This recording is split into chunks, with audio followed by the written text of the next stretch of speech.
proceso, ¿no? Del principio al fin de las inferiores, de cómo se empezó y de estos resultados que se están dando, ¿cuál crees que fue el punto realmente para llegar a ese éxito de jugadores que de inferiores pasan a primera sin ningún trauma? Y se trabajó mucho, la presencia de Jorge Grif al comienzo fue un gran aporte que él hizo, dejó un ordenamiento para trabajar en el fútbol amateur.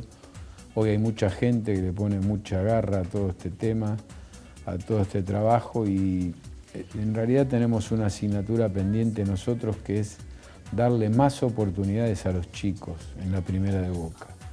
A veces eso es un desafío que tengo y yo lo quiero hacer, de decir, bueno, vamos a bancar 6, 7 partidos, vos has jugado en Boca, sabés que no es absolutamente nada.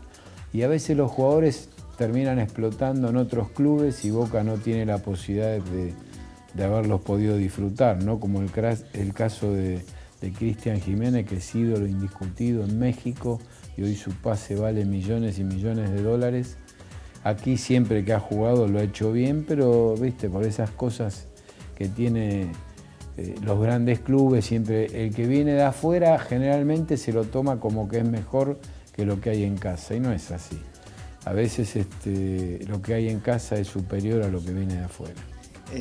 Conseguir eso en Boca, con la exigencia que tiene Boca, sería lo ideal, ¿no? Que un jugador de inferiores tenga esos 7 partidos. Pero yo creo que si se le habla claro a la gente lo va a entender y lo va a apoyar, porque Boca viene de ganar muchas cosas, entonces le queda ese desafío, ¿no? De tener un equipo genuino del club, de chicos del club, acompañado por algunos chicos mayores que le aportan experiencia.